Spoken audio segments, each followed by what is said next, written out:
Hello and welcome to session 5 of the theory, really question mark theory workshop with Safa Quinta, Marina, Rodríguez, Neves, Victoria Luisa Barbo, and myself. Today we had been due to be joined by Guillermo Ranea. Unfortunately, he's been rushed to hospital in emergency. But nonetheless, Marina will be covering for him and raising some of the ideas that he would have raised himself. So we're almost to the final straight now. We've got 3 more sessions to go. Let me just simply say that tomorrow we have an open session. Then on Saturday we have Wolf Pricks coming and Patrick Schumacher for what should be a kind of fireworks display at the end of the overall series. So I would like to welcome you all and hand over to my colleague Marina. Marina, welcome. Thank you, Neil, and thank you for all the team. And welcome welcome all to this session today. As Neil said, unfortunately, due to health issues, Dr. Guillermo Ranea, who is a philosopher and historian of science, will not be able to join our provocation today. But however, the topic we had on the agenda will be presented, as I believe it can give us a beautiful provocation. My presentation is therefore the result of a series of conversations held over the last 5 years at the Torquato di Tella University during Dr. Ranea classes. Guillermo, we hope you will better soon, and thank you. And I will wait you to join us for future conversations. The title for today's provocation is Once Upon a Time, a Mega Machine. Technology and society have always been strongly interviewed by how we should interpret this relationship seems to appear again in recent debates. The question that seems to appear again and again in all the technology debates is that technology can displace the human. Since the alluded in the early 19th century, exists this fear that some jobs are displaced by the substitution of machines for labor. However, and I quote the Harvard Business Review in 2018, the fear, I start to quote here, the fear of total displacement is misplaced because new jobs are created, largely due to the technology-fueled increase in productivity. Humans have always shifted away from work suitable for machines and to other jobs. This was true in the 1930s when the shift was away from agriculture, through the 1990s and early 2000s when the shift was largely out of manufacturing. End of the quote. So how is all this related to the concept of mega machine? Let's say that Louis Mumford is an example of the counterculture who carried out this provocation. Louis Mumford was an American architectural critic, an urban planner, and historian who analyzed the effects of technology and urbanization on human societies throughout history. He demonstrates, novel in many respects, that what modern economists belatedly call the machine age was not originated in the 18th century as they established. Mumford will call the emergence of the mega machine, placed in the Egyptian pharaonic period around the construction of the pyramids. For Mumford, the machine is the totalitarian state that people must follow to subsist, according to imposed laws in a loss of their freedoms. So, as the origin of the concept, he establishes that the pyramids are not the result of the appearance of a new technology, but the result of a social organization that incorporates technology, people, animals, modes of organization itself, and science. So it's that not to consider, for example, that certain technologies like as objects, not like the idea of the machine as an object, and learned and figured out that mechanization itself as a concept is not visible, and Mumford will explain this with the concept of alienation. Alienation means to be another, to become part of the machinery that is no longer human. And the interesting is that even today, this discussion is still alive. No? That is to say that we are not very clear about what is the effect that technology has. So he described this social system that incorporates living beings, machines, ways of doing in terms of monopoly of power. It is a look beyond the visible machines. It is the artifacts that were essential to make the machine work. And I quote him, the secure organization of knowledge, both natural and supernatural, and the well-elaborated structure for giving orders, transmitting them and following them until their social execution. So the point in Mumford thesis is that we are discussing today problems that are not new at all, such as if the technology will displace the human, as I mentioned before, or in which sense technology is related with the deterioration of the environment. So I would like to refer to the environmental deterioration through Caroline Marchand with the book, The Death of Nature. This book was written by Caroline Marchand, who is a historian of physics. And the idea of Marchand, which is also typical of the counterculture context, is that science and technology were responsible in a certain way for the environmental destruction. So she explains that the environmental deterioration has been produced since the commercial capitalism at the end of 16th century in Europe, with the loss of forests using wood for build ships and the extract water for coal mines, and also deteriorates.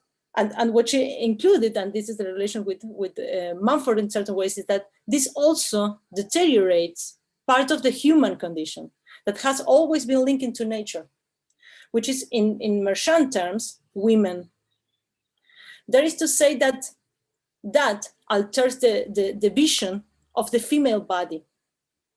But let's talk a little bit more about how these some dominant constructions are related to the institutionalization of science. For Caroline Marchand, for Louis Mumford, there is an origin in Francis Bacon. Francis Bacon, the scientist, not the painter. Marchand stated that in the mid-16th century, the machine was the analogy of the mechanical philosophy, which is based on Bacon's doctrine, which was proposed as a rational antidote to the disintegration of the organic cosmos. Francis Bacon was an inquisitor. He understood that the secrets of nature have to forcibly be brought out and disclosed for all to know. The organic world, linked to the natural, is placed against the mechanical world, linked to the machine. So this proposed a rational control, not only over nature, but over society in a system of laws and over the human body, like a composite of interchangeable anatomized parts that can be replaced or repaired from the outside. Technological repair fixes ecological dysfunctions to replace the old to maintain industry and bureaucracy. This sounds familiar, don't you think? Like nature is seen as a system of death, which constitutes the death of nature in Marchand theory. So the mechanic came to save us from death, to fix it, to fix us. So this is why it's so important to study history. Like, where does come from what we believe today? No? For example, Pierre Gassendi, the French philosopher of science, who refers to the disembodied God that will support the universal machine of the world. In this case, he's putting like outside the body, something that automates the world, like inertia, for example. No? So in Thomas Hobbes' Leviathan as well, like we are talking 1651, he develops a mechanical model of society as a solution to social disorder. Hobbes' aim was order, peace, and control through a set of rules accepted by conduct of every citizen.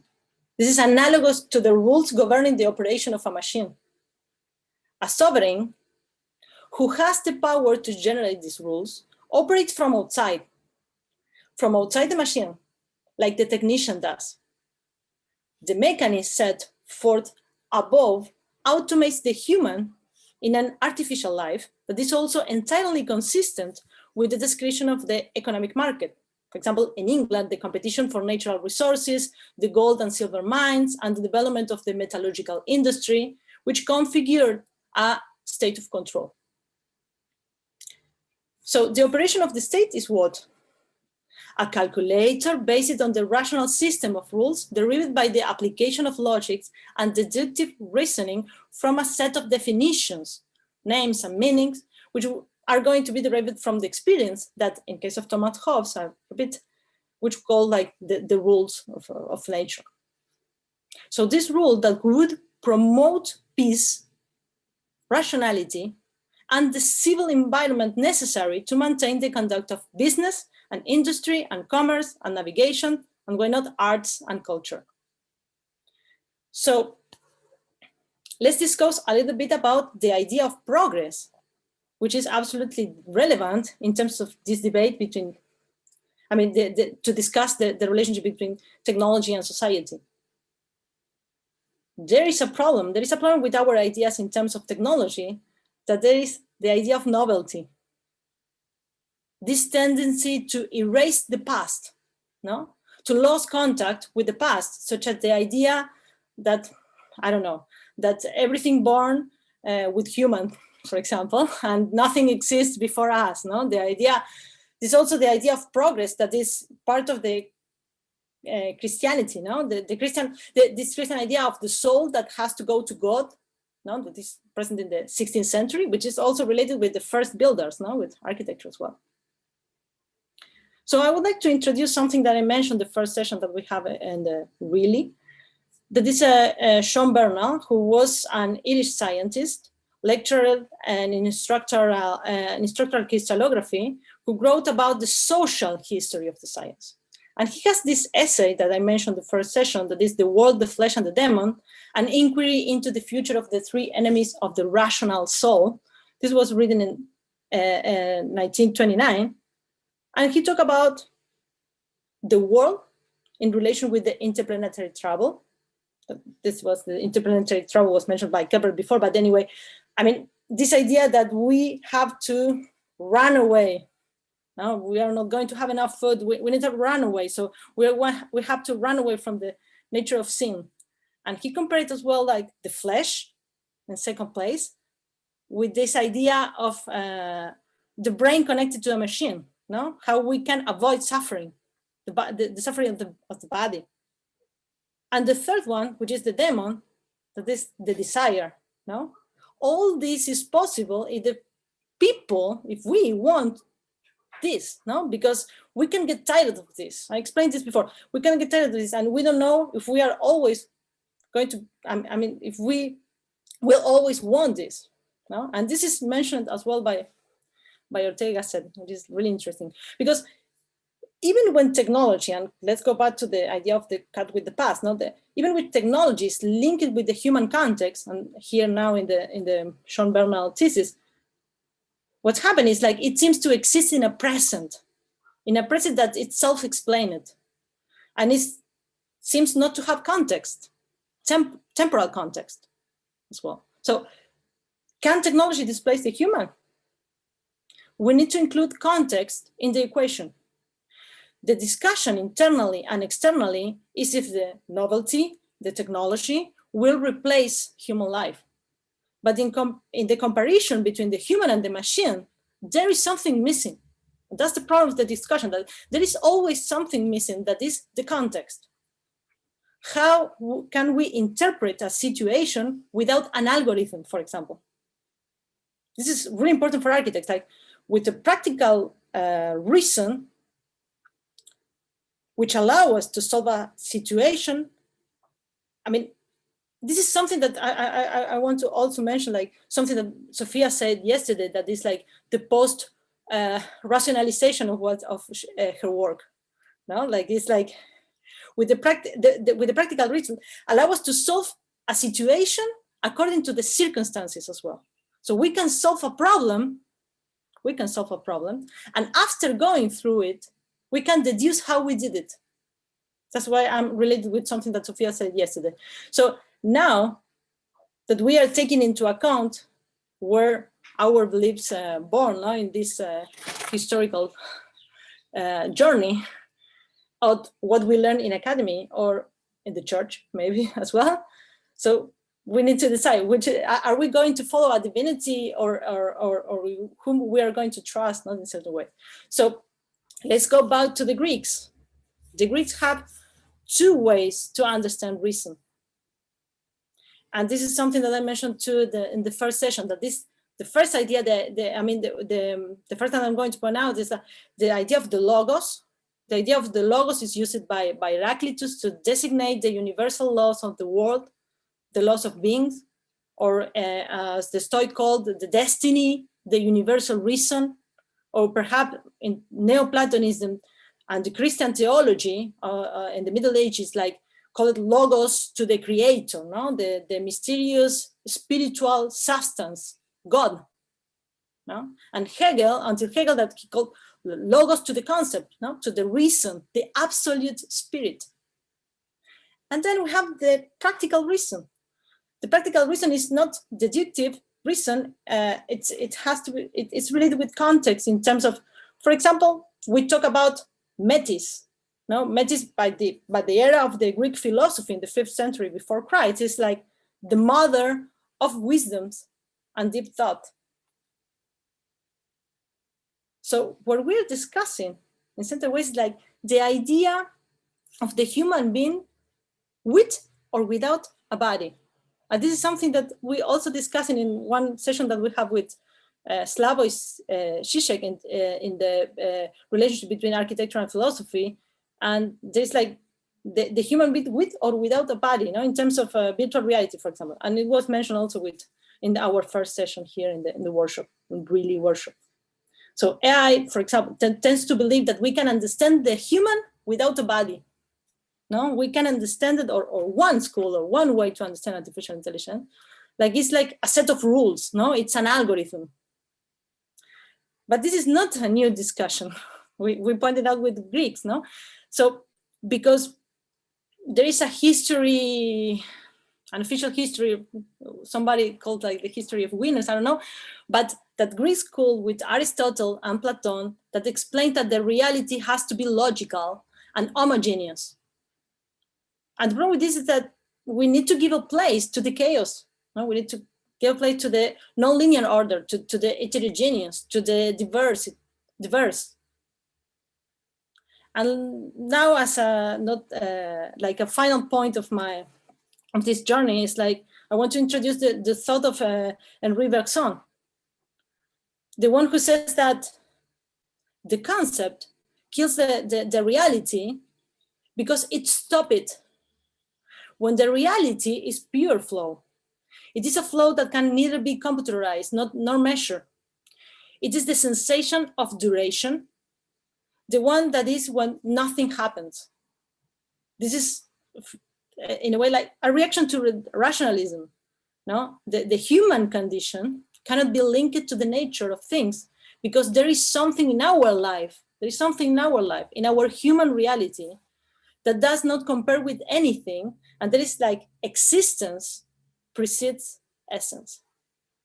So thank you very much for the time. I hope we can start the conversation now after the provocation.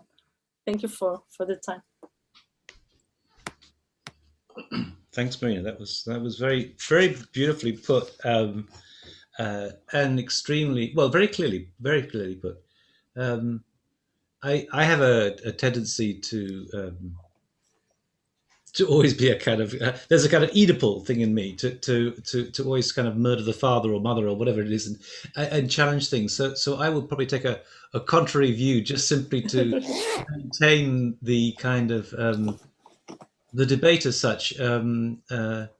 I don't know if Sansa wants to say anything first because he's connecting with his audio, but I was there were a number of different thoughts that kind of came across in some sense, and the recourse to history is in some ways a very kind of comforting one because we're familiar with history in some ways.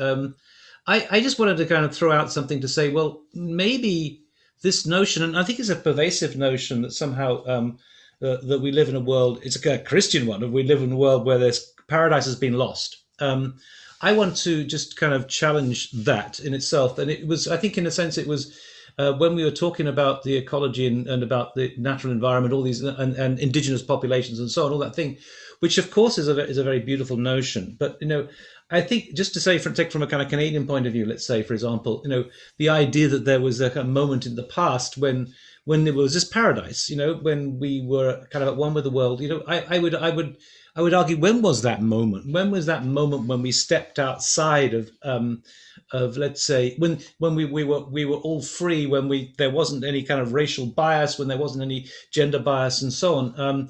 And I think it's a bit of a myth to think back and to look at that. I'm just talking about Canadian history. Well, we're discovering what was going on not so many years ago, when we assumed that everyone was in a kind of state of harmony and things. And I just want to sort of say that, I think that in a way, the real challenge for me is to be able to kind of to judge, but this is kind of like Lyotard's thing.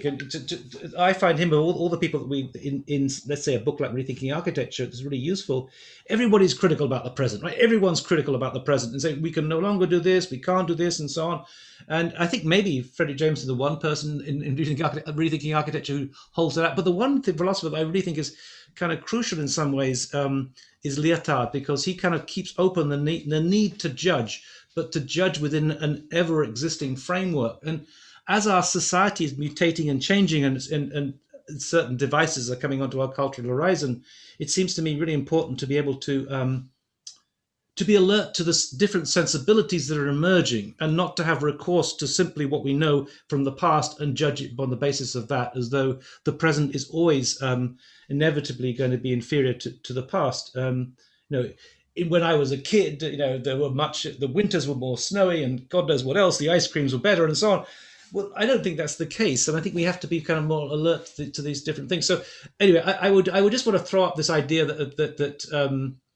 that's too easy in some ways to criticize in the view of this kind of the view of the past. I have my own personal background was in the University of Cambridge, where this discourse was the dominant discourse, whereby science and technology was seen to be somehow the bogeymen, the kind of like the really negative things that were out there. And to the point that in the School of Architecture, we didn't communicate even with the School of Engineering behind us, And to my mind, that is really unhealthy. The divided, what C.P. Snowco calls these two different cultures, arts and science, that is not a healthy division, to my mind. I think we have to be more alert to the kind of the sensibilities of either side. And I don't think that technology is necessarily evil. I think we need to be more kind of dialectical in how we handle things. But let me hand over to someone else at this point here, because I think I think there is a counterposition that kind of emerges out of that, and I would want to argue the opposite. I want to actually ask Sanford a question though, because Sanford is like all Canadians, they understand French far better than any of us who learned it at school kind of thing. And that is to say, the term machine, it always seems to me to be really problematic in the way that it's been bandied around. In an Anglo-Saxon culture, and I expect also in a kind of Hispanic culture, the machine tends to be equated with the mechanical, but in French, it's very different, and I think that when Deleuze talks about machinic desires and things, a very, very different sort of way, what is he talking about there, and why is it so different? And what did Le Corbusier mean in the first place when he said that architecture was a machine to live in? So I just want to kind of throw that out there as a kind of a counter provocation. I don't know if Sanford's able to connect it and to comment on that, but I would like to know that. I believe he's connecting. I believe he's having like technical issues. He's been connecting for the last 10 minutes. Yes, that's why. Maybe we can just wait until he's connected. But I wanted to say thank you, Marina, for the presentation and really clearly laying out what your points were. And I think it's really important that we have this discussion. It's kind of bringing together certain points that we've talked about in the seminar from the beginning till now. And I think it's laying out really interestingly the kind of, the discrepancy between the organic and the mechanical. And I think we had I think we talked about it yesterday a little bit. And I was actually, since you were proposing this, I actually watched a talk by Mumford yesterday about authoritarian and democratic techniques. And I think it's really interesting because while I was listening to this, and I really suggest that everyone does, because it is super interesting how current these problems are. Because when I was listening to it, he's basically talking about the kind of system that we've created that kind of has taken over not only our existence in the everyday, but also our thought. And to question that and to maybe think about how we can proceed forward is super important. And not to throw in another thinker, but it may be interesting in terms of alienation, because another thinker that's also talking about alienation is Simondon. And Simondon talks about the technical object as something that is alienated from us. And I think it's actually kind of in connection, even though Simondon kind of makes a different point, because he's very in favor of technology, which I think is a good thing. Mumford, I'm not so sure sometimes, like he's, but I thought it was interesting because Simondon talks about the psychosomatic dimension of alienation, which means that we are not only alienated in the way that he talks about the machine and the technical object being becoming a product and being sold, and therefore the use of it is not immediate and we're not really connected to it, but they become products and they're advertised and they're sold. So that's one alienation. But then there's a different alienation, which is that we don't, as people, they use, so the information and the energy that goes into it are kind of split. So that when we are working with them as tools, they are actually not part of our workshop in that way. They are kind of like alienated from us. And because we basically, in terms of, you talked about Bergson duration, so it becomes like not part of that experience, but it is kind of delayed. And so I think it's interesting to think about that kind of, this alienation, and kind of think about what connection do we have with machines nowadays. And Simondon as well as Mumford talk about this being updated. So I think it's very good that we are talking about this, because how are we alienated from it? What is this alienation, and how can we reconnect to it to become, not alienated from it, but work with it? And as I think as architects, we are working with technology on a daily basis. And I think that was a really interesting and very good point yesterday in the talk with Sophia. And sorry, I have trouble pronouncing his name, but her partner. And they were talking about how they work with their, instruments and tools and technology, and how they are also challenging it. So I think it's really important and very interesting. And I would like to invite the audience and of course Sanford to kind of talk to us more about what they think, because I think this is a communal discussion that we have to have. I think neither Mumford nor Simondon have real answers for us. They actually give us better questions, which has been the theme of this whole seminar. So I'm really happy that you brought us this topic today. And to answer the question that Gustavo put in the chat, the book I'm talking about is Simondon. Let me look up the exact title, but I will put it in the chat. So thank you guys. Could I just kind of like comment that, I mean, it'd been great to hear from Sanford at some point. But so maybe have to see if Sanford's connected now. Can I see if Sanford wants to say anything? Hey guys, apologies and hello. It took me a while to get in. I only heard the tail end just now. I heard enough, of course, to find some perhaps little footholds of provocation. But I did want to ask, if I could, very quickly, not to bore the entire audience, what I missed. Did Marina do a presentation just before Victoria's? Yes. Oh, geez. Well, I was very interested, and well, really, I was super fascinated to hear what the topic was, as it was originally conceived of to be represented by Marina's friend, and I think at one point also teacher. And I don't know how that position was presented today. And I'm going to try to attend more continuously from now on. I will like to say, I'd like to turn this back to both of them, though, and that is the following. Well, there's three things I have to say right away as provocations. First of all, and they start from very boring and academic, and that is this. It has always been my very strong heterodoxical feeling that Simondon's positions on technology are absolutely incompatible with Mumford's. That's number one. Number two, I also think of them as being surprisingly primitive compared to the sophistication of the rest of his thought. I also think that it's pretty interesting from a certain point of view, but I believe he lacks a certain breadth of perspective and of concern, if you like, around the larger problem, which is really where Mumford and the theorists that he follows, who are the great economic theorists of the late 19th century, come. And that is to say, is to not separate technology from everything else.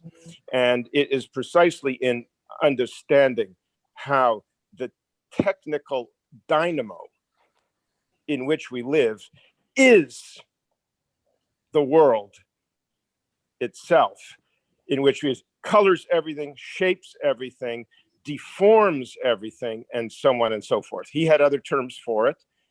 He referred to that as the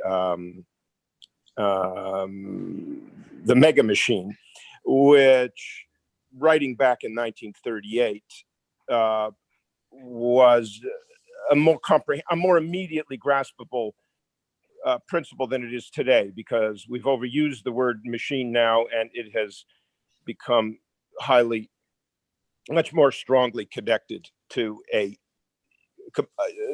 isolated entity. However, Mumford never, ever, ever saw that in that way, and his book is. So that's one thing I wanted to say, is that we shouldn't just think that charismatic thinkers always go together because they're wonderful. They don't. Secondly, the principle of alienation has come up a few times, I think, in the last few days. And I think that is all, I'm not sure. I mean, we'll have to hear what Victoria has to say. I think that is why the term is being used here today. Neil brought it up in relation to a certain number of things.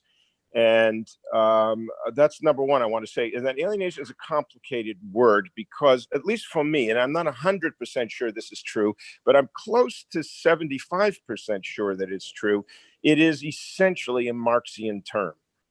And it is, yeah, okay. Now, there is a problem in that front, and that is to say it is quite specific and quite highly colored. And even though in the 1950s, 60s, and 70s in social thought, especially Marxo-Freudian or Freudo-Marxist radical thought around the mid-century in the 1920s, the term alienation started to take on coloration of other things. And it really became, because it was largely developed in the Anglo-Saxon tradition, it became a highly psychologized term. Anyway, I want to say that alienation is maybe not the best way for us to understand I got to come up with, just a minute, let me get the right word here, to understand the deformative impact, shall we say, that being technological creatures has changed us, has formed us and made us into what we are. I do believe that the fundamental problem of techne and technics is essentially to try to see if we can think the human separately, which in ways we cannot, separately from the technical destiny which has been imposed upon us. That's the second thing I want to say. And I don't think alienation should be made to carry all the weight, because alienation really refers specifically to alienated labor and a very specific relation. Because I think it's far more existential ultimately than that. And I think it doesn't have to be Marxian, meaning there's a whole lot of thoughts, a whole lot of inquiry, deep thought about these questions. And I still think that Mumford, for the English speaking and reading audience, I still believe is probably still the absolute place to begin. And the third thing I've forgotten, so just I forgot what the third my third provocation was, but maybe it'll come back. So maybe what it's coming back. I mean, I think there's another tradition also about alienation, which comes out of the Heideggerian world, which sees things in a different way. I mean, I think first of all, in terms of technology, from my understanding, Marx is a bit kind of ambiguous. On one hand, technology can save us from certain things. At the same time, it has other threats that it poses potentially. But I think there's a Heideggerian sort of way of thinking, which I don't want to defend Heidegger, because I was the author of a book called Forget Heidegger that came out also in Romanian. But anyway, but I think, he actually says it's not about technology, but the kind of certain way of thinking. That's the real problem as such. But I think there are these two different sort of ways of operating. And I would just say that kind of, if we are talking about Heidegger, the limitations, and I really have limitations with both Heidegger and problems with both Heidegger and also Graham Harman, who of course wrote his PhD on Heidegger and Heidegger's understanding of tools, and that is to say that it's a very undialectical understanding of tools that doesn't allow for the possibility that someone like Merleau-Ponty and so on about the absorption, adoption of technologies. So I think that there is another line of thinking that would challenge that goes through the work of people like Andy Clark now about the possibility of how we can absorb and appropriate these technologies. But there are these two different strands, which is kind of curious, because Heidegger tends to be very conservative and Marx obviously very progressive, but they both talk about alienation. Safa, the other question I want to ask you was, I asked you was the term machine in French. All Canadians, of course, bilingual. How do you understand the term machine in French? Because Deleuze uses it in context of desiring machines and so on, and it's not the same as the Anglo-Saxon mechanical understanding of the machine. How is it? How would you understand machine in French? Well, I'm so glad you brought that up, because I never would have. And that's really important, especially for, I would say, what I would call the interstitial generation, which I think makes up most of our listenership right now, which is to say the generation which are in between the two generations, which is the one, of course, which was so influenced by Heidegger and frankly also Deleuze and that particular generation, and those which are perhaps rediscovering it now in new ways. But I will say this, first of all, is that particular metaphor, and that's what it really was in a way, of Deleuze and Guattari, was in their immediate post-1968 theorization, and it was it was part of what I will call the broader Freudo-Marxist social critique that came out of the late 50s, 60s, 70s, and of course the events of the 1960s. Now, what that basically meant in the Parisian Deleuze's context was that they were attempting to integrate specifically Lacanian Freudianism with their own Marxism, if you like, French Marxism. Now, I will say this just for the audience to get a simple slogan to understand. That's an incredibly difficult book, profoundly Hegelian in its language, incredibly poorly written, and really it's a slog, but it's actually quite worth it to acquire certain things that can be acquired no other way. But I will say this: what Deleuze and Guattari were introducing in that book was first and foremost an attempt to produce what they would have called a productivist notion of desire. Okay, so the real term they were interested in was production, production. It was intended to show a dynamic, generative, shall we say, creative, always form-giving process to desire. They wanted to make desire active. They wanted to make the agency, shall we say, of social existence to have been well, just an active one. And they were going, that's why the machine idea was useful for them. And it was pretty much free of awareness of how that misrepresented certain things, which I know they gave up by the time they got to 1,000 Plateaus. That is why the massive insistence on immanentism, on immanence in 1,000 Plateaus took place, because they really, so anyway, machinic desire, they were really also trying to use the machine as a way of generalizing desire and not making it an internal human psychological entity. Okay, they were trying to say that this productive engine, which is a better word actually, occurs in people in the same way that it occurs in the social sphere, in the same way that it occurs in the material sphere. Okay, so in a certain sense, they took that term of the machine, and they made it stand in for the great algorithm of all things. All right, so because they absolutely wanted to show productive. So the thing about it is this: is I know that the machine idea was one they were very happy to give up 15 years later, although they had the language, so they kept with agencement. I can't even remember exactly how those came to be translated, but they really continued because of their formations, and they continued to use mechanical imagery, but they understood it as everything. They talked about the ecumenon, and they talked about, ultimately they were talking about the entire, they went into the geological, as people may know from 1,000 Plateaus. They theorized everything from the biological to the geological all together. They use the same terms and so on and so forth. So I know I've gone on too long here. I wasn't preparing to do this. And frankly, I woke up exactly 4 minutes before the thing began, and I haven't even had my coffee yet. But I will say that these are things that the new generation should be very aware of.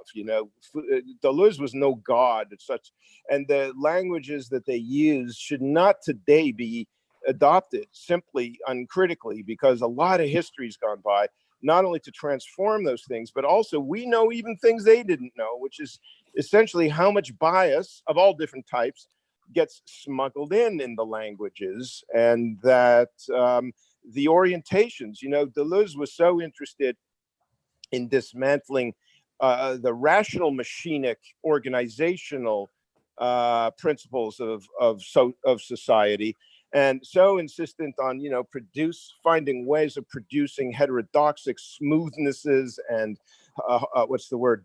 diagonality and all of those other things, escape vectors and so on and so forth. Whereas today we live in a society that has been completely recreated around so many of those mechanisms, and we need to discover and invent the new places of so we say freedom or exit, or even blockages that we can put into the system to keep this thing from going. So a lot of people still have the habit of mind of just assuming that the things that were seen as so emancipatory, potentially emancipatory in the 1960s, and as still being so. Whereas when you get to a situation where you have a massive digital social arena, and you start having an entirely new thing like AI going on around us, and this machinic, this machinic phylum. It's the name of the oppression itself.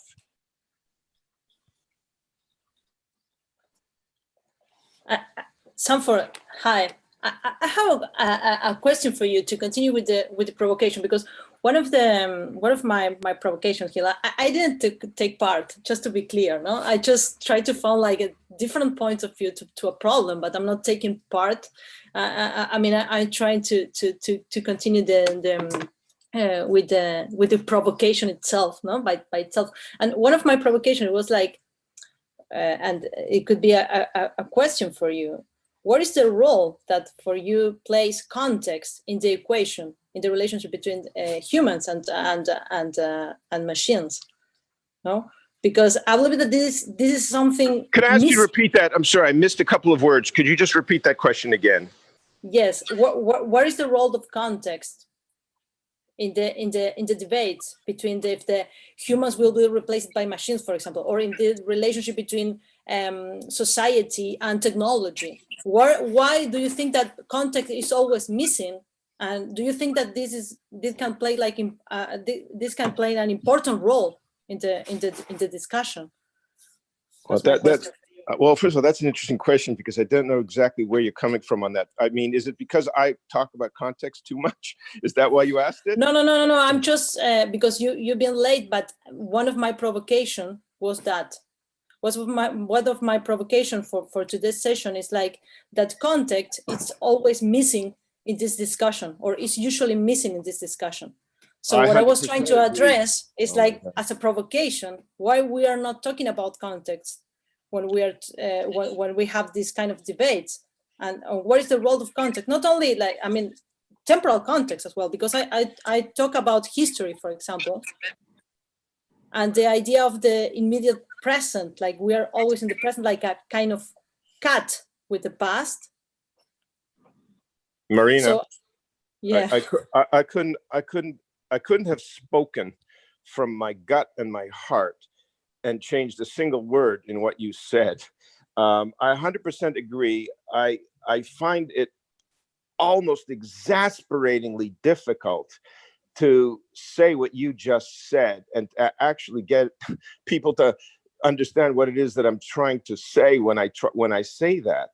And hearing it coming out of your mouth makes me feel very hopeful. But I also think, my gosh, does Marina know that nobody understands what the hell she's saying right now? This is the general feeling I have right now. They don't really understand what the hell that means, context. But because context in my universe, context is everything.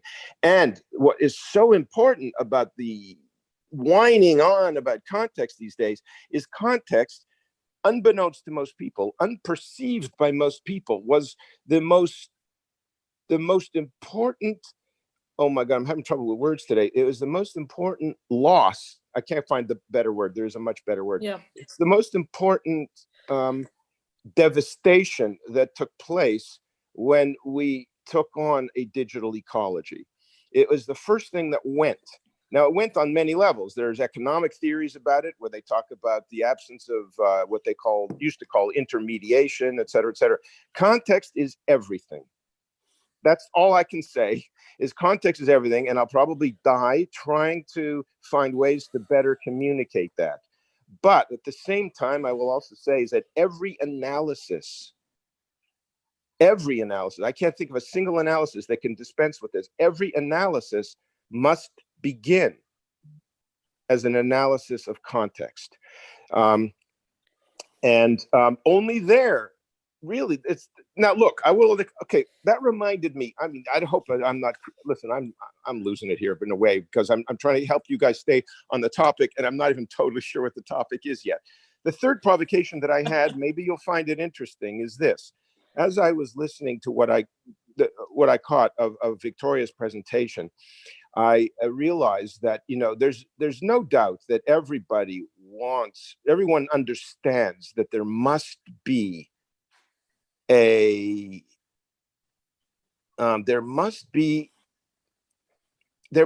some way of engaging the technological dynamo today. There has to be a proper and good way. There has to be maybe even a joyous way. There has to be a non-oppressive way of engaging it. And this is something, you know, you never don't hear from a young person. It's like telling them, everything is fine, but you can never have a party and you can never touch another person. Live your lives, guys, have a great time, but you can never have a party and you can never actually touch another person. Go about your way. Nobody wants that, and everybody's looking for the way in. So when I hear it, I understand that everybody's looking for a pathway so that it will be okay to engage, embrace, if you like, technological rationality. But I was struck very powerfully by something. For anybody who has been in these conversations up till now, is the very step that everybody made when they started to try to deal with technology was to entirely kick away all of the fundamental principles that served as the organizing, center of the conversations that happened up until today, particularly yesterday's, if that was it. I've lost track. I've done so much traveling and bad sleep since then. When was the thing we did with David Fortin and Mao? Was that yesterday? Day before yesterday. Day before. Day before. Oh yeah, I'm lost. Jesus. So anyway, the point there is that, okay, I will say another thing, if this gives anybody any kind of context. You've all been reading about the bodies that are I'm Canadian, so it's a particular concern to me. You guys are all reading about the bodies, hundreds almost now every few days, being discovered of the Native children buried at the schools that they were forced to go to during the Indian Act in Canada. Are you all aware of this? Yeah, so yes. One thing I've been finding totally atrocious is the complete lack of any context. The journalists are not explaining any of this. Like, I don't even care if it's the most paranoid version of it or what. I just want to say, what was going on here? What exactly was the system? Because even as a Canadian, I'm not all that familiar with the horrific, what they now call the Indian Act, that was where they were allowed to steal children away from their parents and beat the Indian out of them, as we used to say in Canada, and forcibly educate them in Catholic schools, and not, et cetera, et cetera. So how does it get to the point where you're actually like exterminating people in a school? And I asked these people, and I got some answers, and I was surprised because I have a friend. Never mind the personal details, but I got some strange answers, interesting answers. And one of the answers I got from a woman who is very, very, very close to these issues is that in Canada, at least, which is far more advanced on these topics than elsewhere, she holds it to be a truth that all notions of stewardship of the environment, non-owning stewardship of the environment, is actually a North American native idea, but really it's an indigenous idea, and that we took that from them. And I thought, whoa, that's fascinating. Obviously, because, for me, the concepts, even though I'm aware of them, of course, they ultimately, they derive from Protestant Americans, really, the transcendentalists and so on and so forth. But what I thought to myself was, I was listening to this Canadian speaking in a different Canadian context, and I was realizing just how vehement, just how focused and sharp this idea was. And they were basically saying, is she tells me, she was an architect, actually. She told me with all of her clients, and I'm assuming she's talking about native clients, she always does an acknowledgement or something. I didn't understand what she was saying because we were texting. She said that she always acknowledges to them that that the mindset in which we operate, if you like, on the environment as on a thing which does not belong to us. That she always acknowledges to them that she is removing this idea or she is taking this idea from their world and their universe. Now, I wonder now, to a certain extent, is how obviously we know the depth of which this is going to, especially as started and is now going to color and shape environmental thinking. And as they argue, it always has. But the question also now is the degree to which this will, for that very reason, that it is going to become a dominant mindset, and it already is in many ways in environmental thought, is it also, I mean, must it not also become a dominant underlying position in technical thought?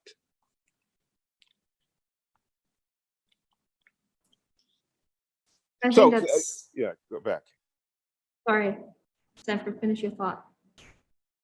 No. I was just going to ask, I was going to remind myself what it was I was responding to, what Marina's principle, the question of context. So in some way, I remember when I started that story, I remember thinking that that represented one response to it. And that is to say, is context now doesn't just mean the context that we academics and historians and philosophers think about context, but context now is absolute.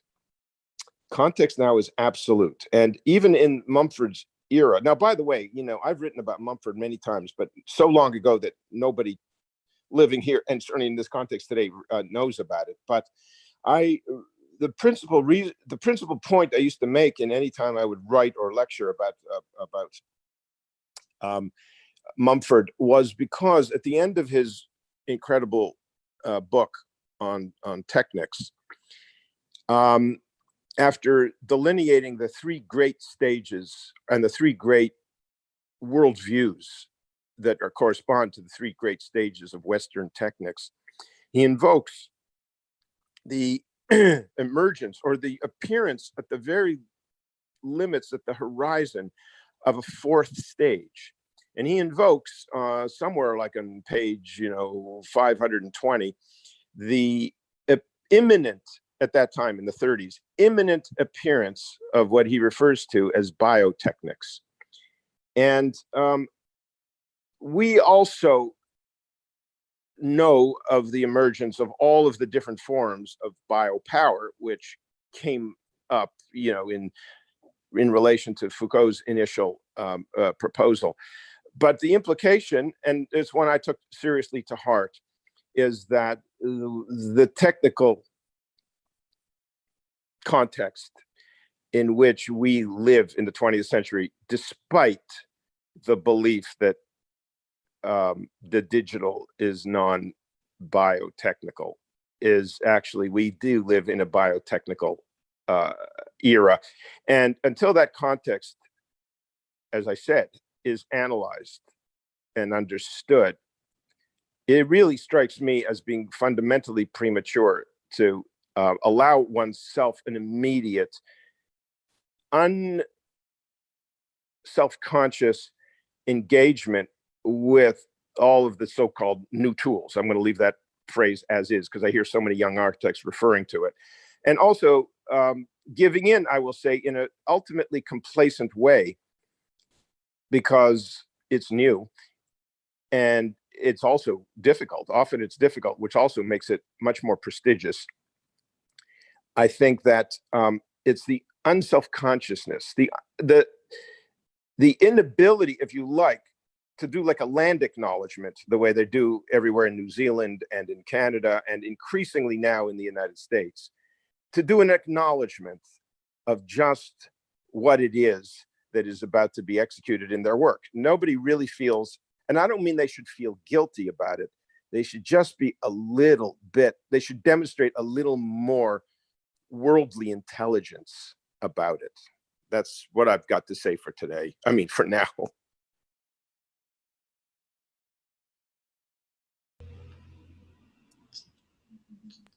Thank you. I just wanted to briefly, because Sanford, you mentioned Simondon, and I just wanted to kind of speak a bit more, or give a little bit more context about why I said what I said. And I think it's that I made it look like I agree completely with Simondon. I don't, because I think actually his vision of how we as human beings or beings in general live with technology is actually utopian and completely misplaced, because he sees it as like the conductor of an orchestra, and the machines basically being the musicians. And I deeply do not agree with that. I think, yeah, I talked about Mumford and watching his talk yesterday to kind of like get myself into the mindset. And I think one of the things that struck me was where in the last piece of his talk, he talks about the kind of the giving birth, the literal giving birth of mothers, and how in a hospital environment, it is basically about the procedure more than about the body's rhythm of the mother. And I see that in a lot of people that I know personally myself, that kind of already prepare themselves for a C-section instead of actually listening to their bodies and really kind of becoming one with the process. And that, as Marina beautifully invoked, works in the kind of duration of this entire event, and kind of being very procedural about it. And I think I'm not a mother myself, so I don't know what the experience is, but I felt like it was a very powerful image that he provoked, because it is kind of what we as humans in general have to be more aware of as Mother Earth. And I'm saying this as, you know, an image, but also I really mean it. To kind of become one with that process before we go into the very mechanical rhythms that we are part of, and really listening. And I think what you said beautifully, the new or different cosmology is part of this tuning in that I think is very important, and that cannot be left out. As Marina beautifully said, you know, the context is important, and that we cannot leave that out of the discussion of technology. So I don't know. I mean, I'm still trying to figure out a lot myself about how I can approach things. But yeah, I do not agree with Simondon, and I wanted to just make that clear, that I just use it more as a friction, because it is very prevalent in Bernard Stiegler's work and Yukui's work, and it's heard all around the world in his lectures. And I think it's important to kind of think about it, but also have a certain friction with it. I don't mean to be first of all, fascinating. I would like somebody just to help me also ultimately and tell me what, if there is a single word of what the topic is today, just to help me know exactly where home base is. But I want to say one more thing, just because, in a way, you know, getting forced to talk a little bit about the historical context and Deleuze and the 60s and Freudo-Marxism and May 68 and the roots, etc., is the following. Whatever you think of Stiegler, I would like to say this to, and whoever is out there in the audience, whatever you think about Stiegler and his work, I can tell you this with full confidence: he didn't understand Simondon. He simply was completely wrong. It was shocking how bad his work on Simondon is, and you know, may he rest in peace. But you know, I wouldn't trust it for a second. Oh, and one last thing to maybe kind of illuminate a little bit more, because I think Simondon's work on individuation is beautiful, and I think it's, as you said, his work on the technical object is kind of very primitive compared. Maybe he would have been able to kind of connect it, but the fact that he, in his technical object, the mode of existence of the technical object, he doesn't actually talk about individuation, but about individualization. And so it's already apparent that there wasn't really a kind of, you know, bridge that he could build himself in that work. And I agree with you. It's not. It's just a point of friction that I kind of have thinking about. Yeah, no, yeah. It's wonderful that Simondon's name even keeps coming up, because I think the ultimate value in keeping Simondon still alive in the context that we all work in is really, really important. If anybody is interested in some really brilliant Marxist reading, extension, shall we say, of Simondon's work. There's 5 pages in Muriel Combs' book on Simondon, which are really superb on that subject. Easy to find. It's also a very short book, but there are 5 pages on that topic. What is the word? Is there what is the topic of today's? What is, if there were a kind of a single home term, what is it today? Yeah, the first provocation, it was like this discussion, this debate that it seems to appear again and again and again. That is that if machines will displace humans. No, it was like a kind of provocation in terms of different point of view, but I made like I trace back in the history of the concept of megamachine and Mumford, and then several like points that he goes back, and also maybe what I wanted to say about the provocation is like there's several provocation. I try to manage like different possible lines that we can take, and we are like it's like let it like little space for the intuition where you want to pick up. I mean, it wasn't like only one topic. It was like more like several topics. And one of the things that I was like in a way given like some historical context is what happened with the, for example, in terms of machine as well, the idea of the progress, no? What is the roles of this conception of the progress? And one of the things that I was saying is like there is like one assumption that it's like cutting the relationship with the possibility to trace to the past, for example, no? And one thing that I would like to say is like in one point when I was trying to trace it back to the institutionalization of the science as something that we need to understand. Not to say that we have to take one part of the other if they are 2 parts, or that I don't believe that there are 2 parts, but that is like this conception that the mechanical order is coming to fix the organical. No, and this is like this conception in terms of how we also are, and maybe that could be related with in terms of production, but we are alienated and in the academic environment.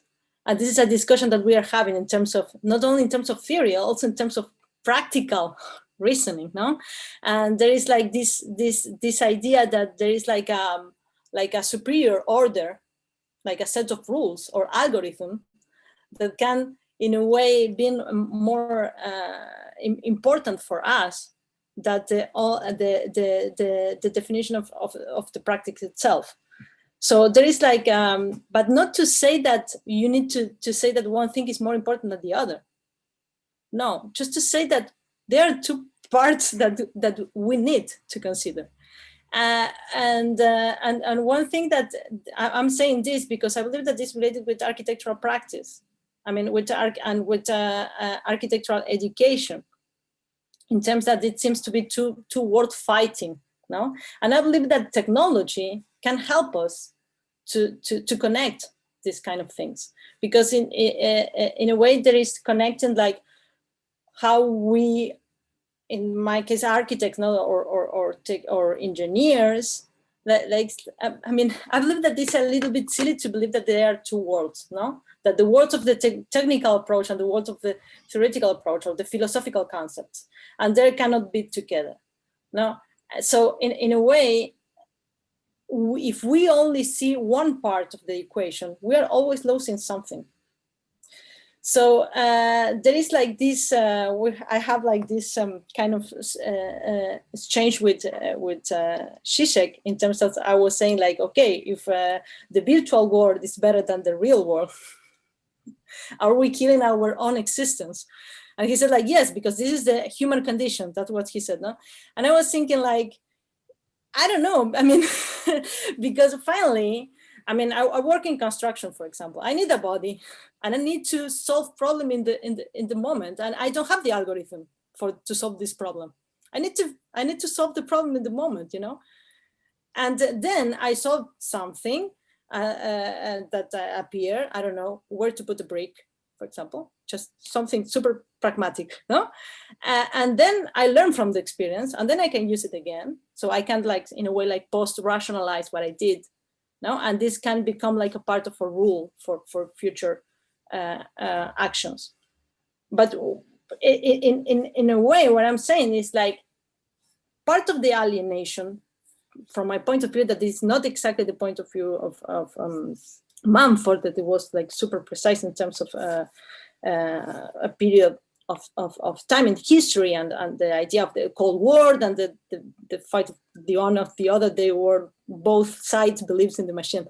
But what I'm trying to point out is like, in a way, the idea of alienation is to believe that we need to be specialists in something without seeing the connectedness with the other fields. And I believe that the technological discussion is crossing these borders, because you find, like yesterday, someone who is an architect will become an artist talking about AI and trying to figure it out how they can relate it with some concepts, with the good and the bad things of that, no? Because of course, it's not an specialist, so we can discuss if the concept is correct or not, or we can discuss these kind of things. But I believe that it's important that we cross these borders, that we have to, being foreigners in another field, to rethink what we are doing. No, and this part of, and I believe that this is some, I don't know, Neil, what you want to say about it, but it's like this idea of deterritorialization is not only in the geographical terms, it's also in between disciplines, that we can deterritorialize our thoughts, and that could be a clue to move forward to certain things, no, to try to think alternatives to what we are doing. Yeah, no, I thank you, Marina, and thank you, Sam, for the beautiful comments. To my mind, this is a problem we brought on ourselves, in the sense that we've made these false distinctions in a way. I just want to go back to the kind of question of the machinic, because I think that's really crucial. And I think it's still relevant in some ways. And one of the examples that Mamel de Landa gives of the machinic phylum is simply, it's a kind of interaction of some kind. And he's, even somebody walking along the grass or something on the ground, that is a machinic phylum. And I think the idea, as soon as we introduce this kind of we replace the term machinic with mechanical, we've lost it. I think it's much more, and that's, to my mind, that in a sense we've made these false distinctions, and I don't think they're there in the first place. And that's what I find the real problem is. It's not technology, but the way in which we perceive technology. Myself, that's where I was. And yes, and he beautifully pointed out one. He said, like, about the historian robot, that is like the machinic film is like a kind of common origin between the organic and the inorganic life. And this is a beautiful point for architects to study about the material history of what we do, no? And in terms of can we trace back, like, without this distinction, no? Yeah. And I believe that's beautiful, because it's also this idea of that we were talking, like, I believe that it was like a certain problem, if you want to say, I don't know if the problem is the exactly word, but the problem with the Bacanian doctrine, like this idea that the mechanical comes to fix what is not working in the organic world, that it came to save us, to cure us, no? Like this idea that you can fix yourself, no? And I believe that, but who said that it was working? It wasn't working to start, no? I mean, and then you have like this idea that is like the theory is more important than the practice. Who said that? I mean, or even that the practice, that we as theories are just talking, and we are not doing anything. No, which is absolutely like, and I believe that this idea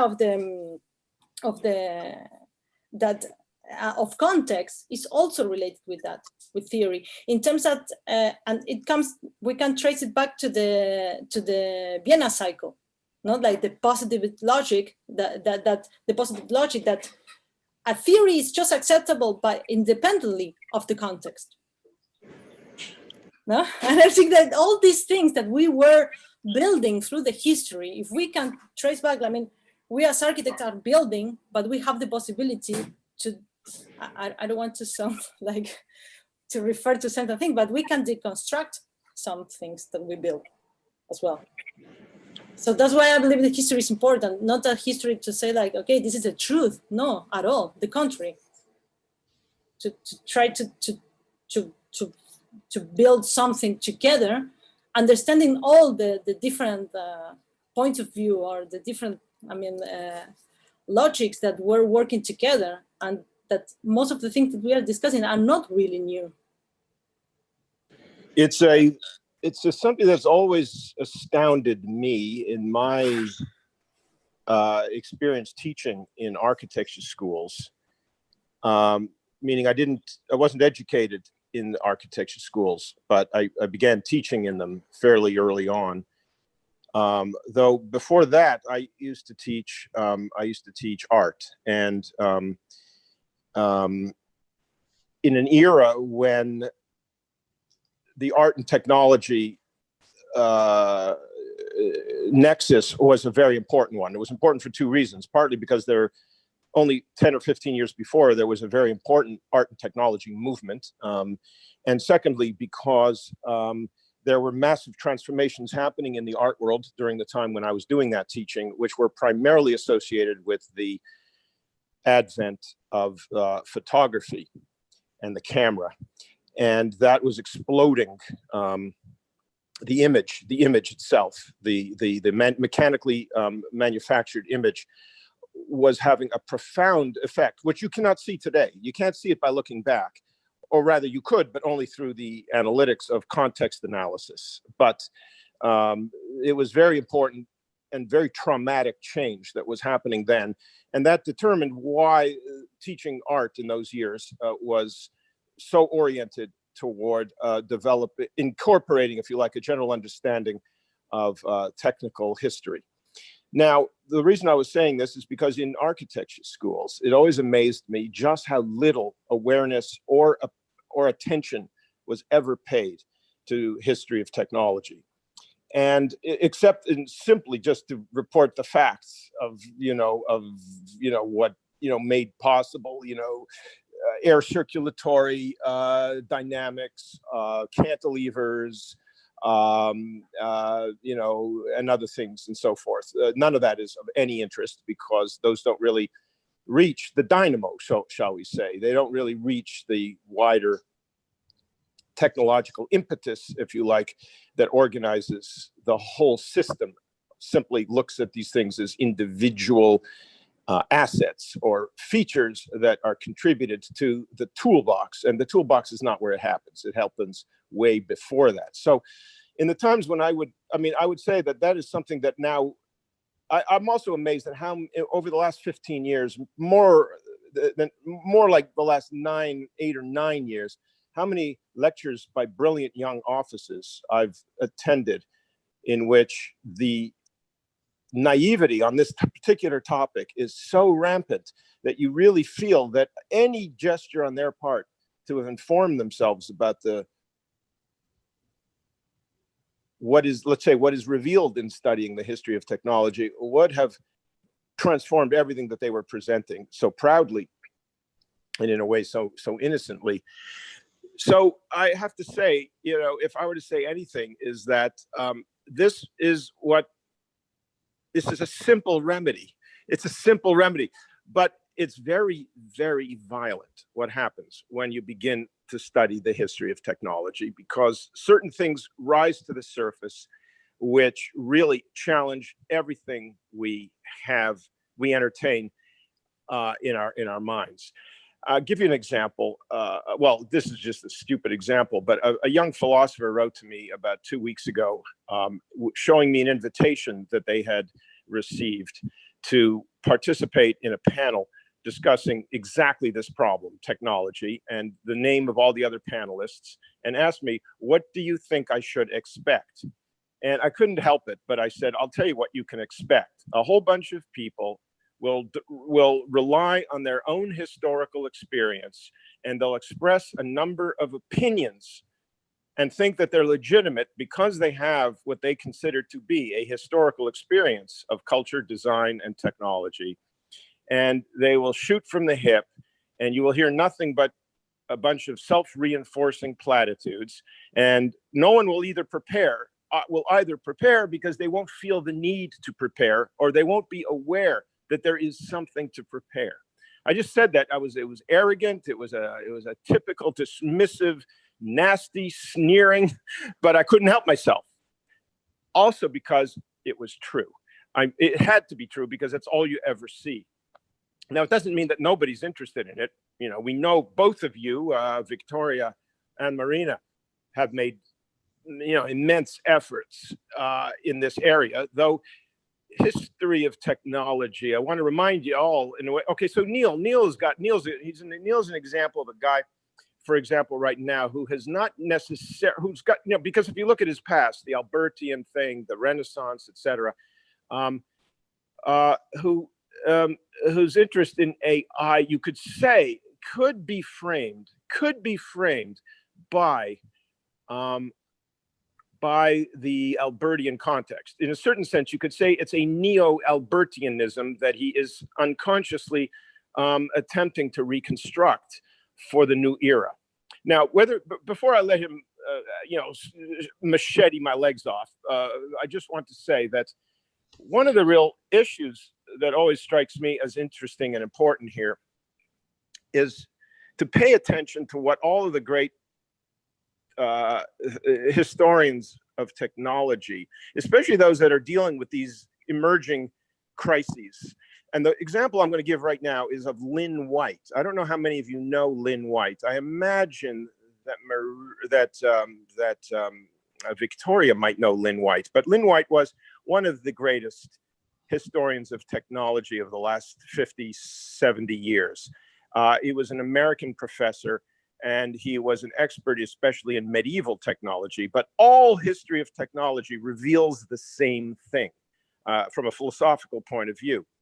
In 1960s, he wrote a series of extraordinarily huge impact short essays about the environment and about the environmental crisis, when he ultimately argued that the environmental crisis, that the technological problem is an environmental problem and always has been. And then he argued that the origins of the problem have to do with the Christianization of our thought, which is exactly what cannot be undone while thinking in the tradition of the Christianized thought.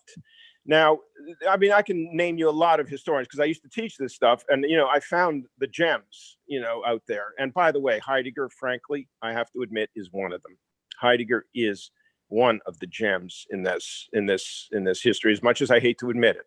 But I want to point out is that he argues very explicitly and says that we require a complete overhaul in mindset, in the entire intellectual attitude that can only be made possible by de-Christianizing our thought. And this is a very radical statement and requires a very radical response. Now, I have to say, there is no discipline in my mind to whom a comment like that is more, what is the word, appropriately addressed than to the design world, because it is their mandate to think through and to invent how we occupy, use, and construct the environment around us. Now, listen, this is a heavy idea. It's not just the alienation that you guys like to speak of, goes far beyond economic alienation. It has to do with the alienations that took place when we became monotheists and when God, so to speak, told us to dominate what is around us and to extract what we can for our own, say, betterment. And there's other better words that I would use here for that. Now, I have to say is that this is, architects may say, oh, that's too heady, that's too big, that's too philosophical for me. But the thing is then to return to the church the next morning. And that's what I think often happens. Could I, thank you, Sam, for that. That was great. I'm not sure if it's the church that's responsible. Like one thing one thing that I've really learned to appreciate is the notion, and I think it's something that's been dismissed and overlooked for some time, and it shouldn't be. And that's the notion of the dialectic, that in some senses things always in some way contain their opposite. In order to maintain a position, you tend to dismiss the other position. I was struck that one of the thinkers I really enjoyed in Rethinking Architecture, there's a guy called Georg Zimmel, a German sociologist, who has this beautiful essay called The Bridge and the Door, where he's actually not talking about architecture, but he's talking about human ways of thinking. You know, the bridge is what divides, and is what connects, and the door is what divides. But he makes the point that, in order to make a distinction, you have to have something connected in the first place. In order to make a connection, it's got to be distinguished in the first place. And to my mind, what often happens is that people, when they mount a polemic about something, they overlook the other side. They just it's a very one-sided sort of view, and the dialectical view, which is maybe seems a little wishy-washy because it's more balanced, gets overlooked. And I almost feel that is something that is, so the problem is almost human thought itself in these categorizations. I just want to kind of throw up a really interesting example of what Zizek gives of the problem of the dialectic, and that is to say the difference between a photograph and a movie. And we tend to have this kind of radical difference. Yeah, there's a huge difference. A photograph, movie's a movie. But Zizek's point is that, what is a photograph but a frozen moment in time from an animated continuum? And what is a movie but a series of frozen moments stitched together? So to my mind, it's that kind of, in a sense, decontextualization. That's why I think the term context is so important, where we kind of address something and leave out the other side of the argument, which is part of the problem. And, I just go back to that notion of the machinic phylum. It seems to be a much more healthy thing than this kind of attacking technology as though technology is somehow out there. And even the concept of alienation is a form of distinction. So I don't know. I just want to throw in that. To my mind, I've always found the dialectic a much more useful approach than to take a very one-sided position. I don't want to get this just into a kind of a professor's dialogue here, but I want to say one thing is that Georg Zimmel is also one of the great gems in the great procession of thinking technology. But I wouldn't use them in the same way that Neil just did, but I would point out that his very famous essay, what is the thing? What's it called again? The Metropolis of Mental Life. That's it. That particular, if I may say, that particular bridge of the metropolis and mental life does represent one of the fundamental connections.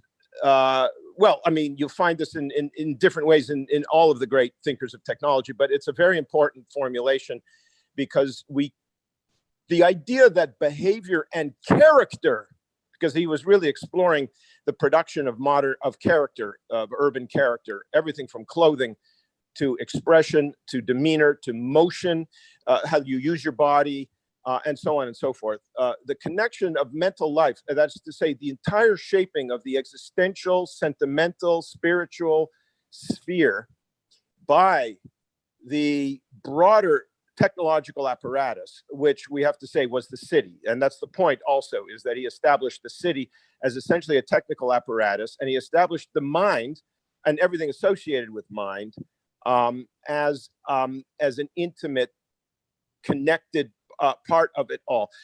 What he achieved in that essay, though it is not all, people typically look at the individual notions and ideas that he presents and relations rather than the total picture that he's bringing to bear. It's that particular picture that I would say that alone, these lessons alone seem amazingly absent from the presentation of radical, brave, new work in architecture by relatively young offices You just say to yourself, well, whatever happened to your reading of Zimmel? Or whatever happened to that lesson? Or whatever happened, frankly, I would say, to that fundamental truth? So the point is this: can you guys, can anyone maintain that level of, let me find the right word here, that level of responsible intelligence today? And can we afford to let it keep going? People will also ask me often why I ask, and I do this a lot at the school I teach at. Now, I did it at Harvard too, where I was basically construed as the dancing bear. It was always like, okay, if there's no questions in the audience, do we turn it over to Quinter and risk having something, whatever happen?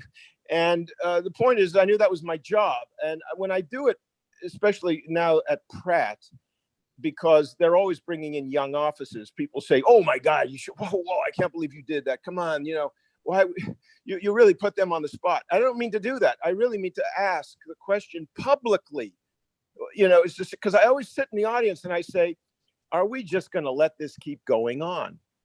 Are we just going to let it keep going on without saying anything? And I'm sure half of the audience is thinking it. And obviously, I say my role as the dancing bear often is to say what everyone is thinking. Honestly, that's all I ever thought I ever did. But I have to say, here we go. I'm doing it again today. And I want to say that kind of responsible intelligence, I think I just don't know where it went or why the obligation isn't there. And I'm going to turn this a little over. This is a generational thing in a certain sense.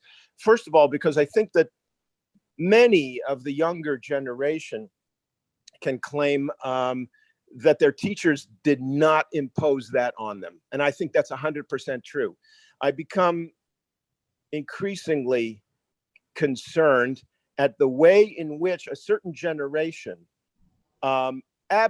completely, I won't say abdicated just now, I will say, but anyways, rejected their entire educations in order to be able to produce work.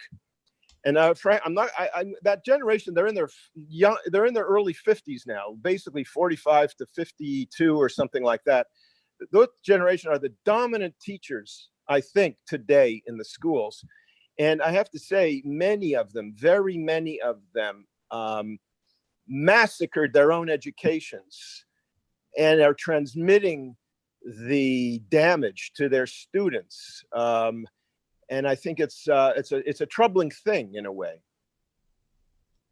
So the risk of carrying on this too much, but can I say, just to pick up on Zimmel a second, and to use him as, and I completely agree with you about it. I think it's such a seminal thinker in some ways, but his discussion about the city, to my mind, actually raises another kind of question. He distinguishes between the kind of the kind of megalopolis, the metropolis, this kind of this bombardment of the sensations of this kind of machinery of the city, with the kind of the countryside, the smoothly flowing rhythms of the countryside, the village, and so on, which seems so nice. Now, if you were going to be a kind of dialectical there, you would say, hold on a second. No, the city actually has got something really very positive about it. That's the place where it tolerates all these minority groups and things. If you're in a village and you're gay, you're out of it, kind of thing. And one could even take a perverse line to say that actually it's precisely that recourse to the home, to the Heimat, and so on, that is actually the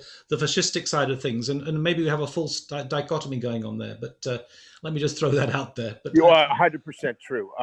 That's indisputable what you just said. The cities are where freedom was ultimately invented and realized, and that the question, of course, is what he was referring to as the metropolis, the megalopolis, the city. What is that urban thing? Now, remember, we spent, I say me and all my colleagues at Rice, we spent 10 years down there, basically, trying to turn the city into a equivalent term for the world. And what that ultimately meant, the urban is, at that time anyway, it was everything in a way. It was to say it was the litmus test of any architecture. It was the litmus test of any idea. For example, cosmopolitanism, it required, if you like, this expanded understanding of where the human, shall we say, just biological substrate could realize all of the greatness of its possibilities and potential. There's no doubt about that. Now, the problem, of course, today is the city is no longer a geographical problem. It is now something that's gone way beyond that. Now, the reason it's gone beyond that is because the technical apparatus has gone far beyond that. Now, you have to be able to trace the evolution of the technical apparatus, and it's what we are not doing. Okay, even the AI focuses and studies that you're leading rarely bring in, shall we say, the analytics. The people who are working on that is the tracing the development of the technological dynamo. The second thing is the Heideggerian thing that so many people would wish to be able to dispense with, to throw the baby out with the bathwater, has to do with the following thing: is the human spirit is inseparable from its engagement with techne. And we need to be able to face that. It does not have to be this weird, creepy, Heideggerian, crypto-Christian, mystical, rubbish, really, but it does have to acknowledge the profound deformation of human potential and limitation of human potential by technical, I don't know what the word would be there, thinking to rationality, et cetera, et cetera. We need to understand the human in its inseparability from the technical apparatus. But that's because we need that to be that theory, which, by the way, exists. It was very well developed by many people. That theory needs to be kept alive by us all. That's to say, it's an environmental problem that needs to be kept close to, married to what we refer to when we talk about the environmental problem or the environmental problems. Now, that's why AI strikes me always, and that's why I make these comments about it. It's the closest, most obvious environmental moment in the environmentalization of techne. That's great. I would like to add to the conversation. I know that some of the attendees here wants to make a comment or to ask a question or something, and I know that Seth is there waiting with his camera on to participate. So welcome, Seth. And hi. I'm not sure which particular comment you meant, but I'm happy to engage however possible. Here you said a comment, like as a student of Sanford, if you want to make that comment, or if you want. Well, yeah. I mean, so that one in particular, that comment, having studied under Sanford and Manuel at Pratt, and receiving definitely a history of technology in a way that I think many other programs have not exposed their students to. I think it's obviously, I'm a little bit biased in agreeing with those statements, and but I think that there is, especially trying to segue into the academic world, and I've taught for the past 3 years at Pratt in the interior design department, and I'm starting in the fall in the doctoral program in ecosystems and architectural sciences at Yale. I think it's been a really hard path. Right? Bravo! Like, there's so much of, obviously the dominant strains of history and theory in our profession, for whatever reason, are completely counter-technological in so many different ways. And it's been really crazy to try to even do this. But I think actually the other comment may have been, really, this is kind of with regard to professional stuff. I know obviously a big part of this panel has been to discuss AI and other sort of emergent technologies that are on the horizon, and of course what those can mean. And we want to obviously be aware of those things that we're on the precipice of, to be able to encounter them with the sort of sensibility that perhaps we did not have when we encountered other technologies that are now part of our daily quotidian use that are highly destructive, horrible things that have wrecked the world in a way. So obviously being conscious of those things and prepared for them is really important. But I just wonder how maybe we do want to look at some of the sort of conditions of the present in the sense of what the profession has embraced and what it's doing, and maybe apply some of the sort of theoretical critique that we've used to those building practices in a way that sort of exceeds a lot of the conversation, obviously, with things like green building and things that we're already way past the point of dealing with in any sort of responsible way. I don't know, those are just the sort of thoughts that have come up for me today based on the conversation. If I may, I at the risk of boring many people, but I think it's fascinating. Could you tell us a little bit about that program you were just admitted to? It had a lot of words put together that I've never heard put together before institutionally. Can you tell us a bit about it? Yeah, definitely. So it's a It's PhD. not part of the forestry school, is it?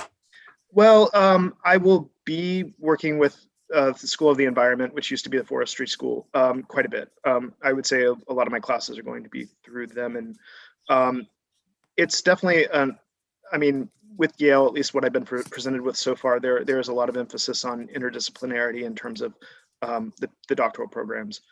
Technically, I'm part of the Graduate School of Arts and Sciences rather than directly the architecture school, although I will be based out of the architecture school. But yeah, so the PhD in architecture and the track is ecosystems and architectural sciences. And Anna Dyson is essentially, she's the director of the Center for Ecosystems and Architecture at Yale, and was brought over from RPI, where she'd created CASE in order to sort of create this whole track and create this sort of think tank, I guess you could say, that's housed at Yale that deals with integrating ecosystems into architectural practice. Well, I want to say something to you. So just fantastic development, and I'm very happy that that Anna is there and helping to shape that program. I will tell you though, as part of the arts and sciences, I'm just going to tell you this, Seth. You know, you're going to be held to a different standard in terms of scholarship. You know that, and you're up to it. You're certainly up to it. But I would point out that that I think the difference is worth mentioning, even if I sound like a snob. And that is to say this, is that because it's part of the arts and sciences, and I remember I was on the committee of the arts and sciences at Harvard, the PhD committees at Harvard's arts and sciences, and it was very, there's a real distinction between the PhDs given out through arts and sciences and the PhDs given out simply through the architecture school. Now, the thing about it is the architecture school has a real interest in shall we say, in producing design in the most simple sense of the term, which generally means that a great deal is sacrificed to the end of inventive outcomes.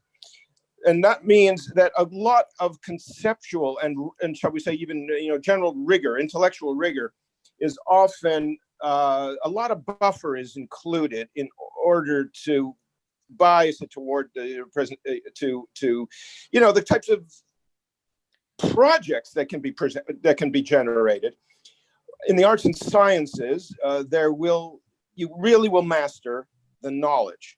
Now, I have to say that I feel that architecture has reached a crisis of its own, and that it now has to also adopt a little bit of that. It has to insist a little more on mastering some of the knowledge, because the buffers are starting to take over. The buffer that we insert into is starting to take over from the knowledge itself. And it's producing a general impression, especially among students, of what is right and good.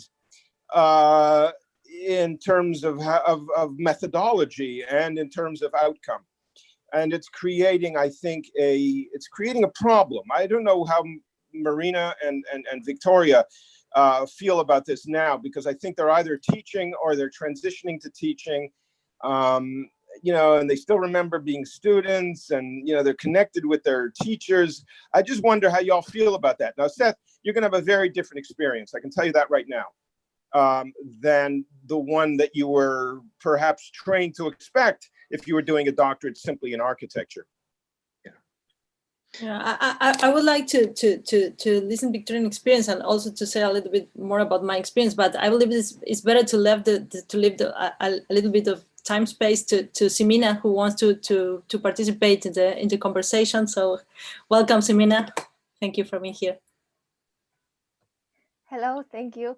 I took some notes here during all this great conversation. Also today it was very, very mind-blowing and mind-changing. And one of the first things that I noted is something that Neil said about the origins of the word mechanism, mechanics, and how it's related, and asked Sanford about what is the meaning in French, maybe. And it came to my mind that mechanics comes to mekos, which is a Greek word that refer to a device meant to deceive. So the Trojan horse was a mekos, and I think beautiful. Thanks. And I think this dimension, especially in this discussion today about the place of technology, alienation, and all these things debated today, I think the idea of deception and how this the root and power of the word, the essence of the word mechanics and mechanisms can be suitable for this discussion today. A second thought that came to my mind was, well, chronologically, it was before that. Something also Neil has said, I think, in the first session about how everybody fears or it's reluctant of calling himself or herself a theorist, and how theory is somehow something of a taboo subject today. And also I have a passion for etymology and words.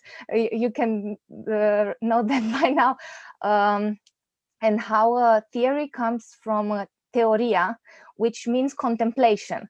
And the fact that you organized this workshop, which I think is its quality is much higher than just a workshop. Here have been discussed a lot of great things, and I'm very happy to have been a part of this as a participant. And it made me think, okay, there's hope to rediscover theory as contemplation, and not only trying to give rules and follow rules, and it's just like a manual. It's putting questions, launching questions, and seeing what comes back, what bounces back to the giver and receiver. And I think this workshop made me see that there's hope in this idea of theories and rediscovering it as theoria. And the third thing, I had quite a list here, and the third thing was, but you kind of explained it, Marina, about the context when Sanford jumped in and you explained it more about the context. So it was a question if embodiment and this idea of knowledge of the body, possibly also linked to phenomenology, can function as such a context. But you somehow addressed this and made me more clear to me. If this, so it's flesh, body, but also this idea of embodiment. This was the question. Can be that embodiment be also treated as a context in your as you stated in the beginning of the session. Thank you. Yeah. Thank you for the question, and thank you for your thoughts, because this is a space also to make comments and to say what everybody's thinking and what everybody's studying. It's not only like it's not a lecture, no, that you have like to formulate a question and then I have to answer. I don't have the answers. That's the clue of this, no. And I believe that this is what at least what I was referring with this essay of Sean Bernal. It's like he was an atheist, no? And it's related with this thing that Sanford was mentioning about Catholicism and how we need to rethink. And it's in a way, it's the idea of disembodiedness, no? Because what he is like criticizing is like you have the 3 points now of the Spiritu Santo that is like, and there is present in all the religious texts, like the idea of the word, the idea of the flesh, and the idea of the demon. No, and in a way, what they're trying to do is like disembodied, no, of the sin. No, it's like the way that you escape to this finally human condition. So I believe that that's at least like that's what I was referring to. This that is like the Sean Bernal point, that because also he was like writing about the social history of science, like he was like it's like a pioneer on this. No, even here I'm from Argentina, and here in Argentina we have like a school in terms of the history of the social science by itself. No, and I believe that when he was referring to this, he was like saying like, because the first point is the future in reality, and then he has like these 3 theses. But I believe that is this idea that how we finally disembodied ourselves from the human condition, certain way. No, that we are like, even I was related with the plane of the ideas or the concept. No, like it's like something separated of our own existence. And this is like a little bit what I was planning to point like a provocation, without saying like what is my side. No, just to saying like, okay, you have like these different ways of seeing our existence and this discussion between existence and essence as well, no? Like it's like, but that's what I was trying to point out, but I believe that it's great that you make this question and your comments. So thank you. Can I offer a quick comment, Samina? Just to be kind of provocative, shall we say? I've got a bunch of Greek friends who really believe in etymology. I mean, Kostas Tzitzidis, I mean, he always goes back to the Greek and, said, we've thought this idea first of all. And I always argue with him and say, listen, etymology means nothing. It's what you have to look at how a word is being used today to really understand what it means. It's more a kind of Wittgensteinian kind of point of view, I guess. So I always tease him about got the past. Well, I don't know. But then what is it, the past or your perception of the past? Which brings me to my second point, which is say, yes, sure, we understand we have to be aware of the history of technology, as Sanford was kind of saying, but we also have to be aware of critical about the historical mode of operation itself. And that's why I'm a great believer in the work of Hayden White, for example, who kind of always challenges the kind of epistemological frameworks by which we present history, and I think from that point of view, why I still think that Derrida is so important is he's continually asking this kind of question, on what basis are you saying what you're saying, whereas if you take a kind of, this is why, because Samina knows that I wrote a book came out in Romanian called Utiputsi, I forget it, Utiputsi, forget Heidegger, I forget how you pronounce it in Romanian. Anyway, it was basically, the problem was kind of... Neil, uitați-l pe Heidegger. Okay. Mulțumesc. But, I mean, so when I was at school, we were always told that Derrida was a relativist, that everything goes and things. But to me, the true relativist is the kind of the hermeneutic tradition where it doesn't disclose the agency of the historian in putting together that history. So, I think we have to be alert of all these different sort of viewpoints. But I know that in Romania, there was a kind of a shift with the opening up after 1989 in a very different direction to ours, because suddenly religion became big, and Augustin Ioan was writing about religion, and Heidegger became big, and all these kind of things. And anyway, but it's good to have a debate about these things. Thank you. Yes, yeah, and I would like to ask Flava to maybe join us, because he turned on his camera. Yeah. Hi, good evening. This is from India. I'm a final year student of architecture and also a musician. So actually, I was thinking about our first day's discussion that was about membranes, and today's discussion about context. And probably at this moment, I would like to invoke this, this idea, which is written in the Upanishads, which is one of the most fundamental Indian texts that talks about, there's a phrase called in Sanskrit, I would like to say it, it's called Tat Tvam Asi, and what it says is basically you are that. Yeah, and this has been a very fundamental non-dualistic, invocation that has been there. And which brings me to this idea of a membrane, okay, which itself becomes the context that we are talking about.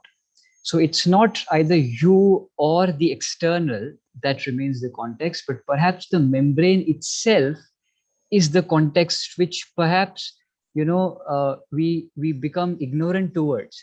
So, and that membrane is what changes, that membrane, that interface is what changes. And that is where we, we come into picture with our capacities to perhaps operate on those membranes, which is the context, I believe, that we are talking about. So that is how an interrelation that I see in the first part of our provocation until now. And probably, I also see this perhaps an addition. Prabha, can you say just briefly, to hold on a second, I just want to announce that we're going to have to switch the live stream off because someone else needs our live stream. Sure. We'll continue on Zoom. So carry on, sorry, but we'll lose our live stream members. All right. Yeah. So